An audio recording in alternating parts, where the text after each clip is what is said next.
मुस्कान और साहिल पर मेरठ के जेल अधीक्षक का एक बड़ा बयान सामने आया है। खबर जी न्यूज ब्रेक कर रहा है। उन्होंने कहा कि साहिल और मुस्कान नशे की आदत में थे।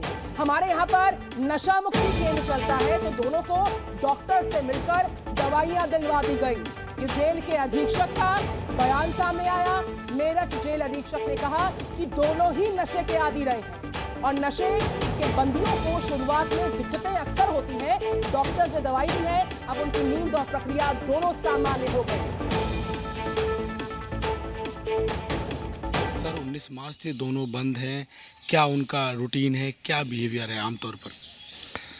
देखिए, वर्तमान में उनका रूटीन जो अन्य बंदियों की तरह है वो आ गया है। प्रारंभ में दिक्कत हुई थी, उन्होंने जैसे कि एक साथ बंद होने के लिए कहा या पास बंद होने के लिए कहा, जो कि जेल में संभव नहीं है। जेल में जो महिला बैरक होती है उसका पुरुष बैरक से कोई संबंध नहीं होता है, तो बिल्कुल उनको समझा दिया गया। खाने में दिक्कत करी तो वो भी समझा दिया गया। उनको नशे की आदत है, तो हमारे यहाँ नशा उन्मूलन केंद्र चलता है, उसको हम उसके माध्यम से दवाई दिलवा रहे हैं। एंटी विड्रॉल सिम्टम्स थे तो डॉक्टर को दिखा दिया गया, दवाई दिलवाई गई। जैसा कि आपने कहा प्रेगनेंसी टेस्ट वगैरह कराए गए, तो ऐसी कोई वो नहीं आई है। फिर भी अगर कोई विशेषज्ञ टेस्ट की आवश्यकता पड़ेगी तो हम वो भी कराएंगे। कल मैंने जब भ्रमण किया तो मुस्कान जो बंदी है उसने एक अनुरोध किया कि मेरे घर वाले नाराज़ हैं, मेरा केस लड़ने वाला कोई नहीं है मेरे पास, इसलिए सरकारी वकील मुझे दिया जाए।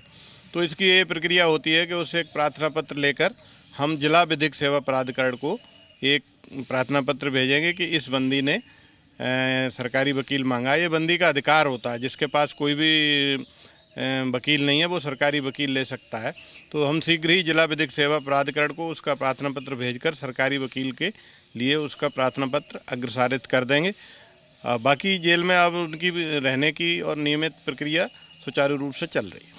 सर इस पूरे मामले से पूरे देश की बात करें, उत्तर प्रदेश की बात करें, मेरठ की बात करें, लोगों में बहुत गुस्सा है। उस दिन देखा कि वकीलों ने पिटाई कर दी। ऐसे में इन दोनों की सुरक्षा के लिए भी आपने कोई अलग अंदर इंतजाम किए हैं? हाँ, ये बात बहुत ही महत्वपूर्ण है कि सुरक्षा की दृष्टि से हम दोनों का विशेष ध्यान रख रहे हैं और थोड़ा सा बंदियों से अलग भी रख रहे हैं। बिल्कुल अलग इसलिए नहीं रख रहे कि एकांतवास में नहीं रखा जा सकता है। ये हमारा प्रयास ये है कि हम CCTV के माध्यम से मॉनिटरिंग कर रहे हैं, बंदी रक्षक हमारे मॉनिटरिंग कर रही हैं। जो लड़कियां हैं वो लड़की के ऊपर और पुरुष हैं वो पुरुष के ऊपर। जेलर और डिप्टी जेलर, मैं खुद रेगुलर मॉनिटरिंग कर रहा हूं। सुरक्षा का ध्यान इसमें हम अधिकतम रख रहे हैं तथा यहाँ पर सामान्य रूप से वो रह रहे हैं।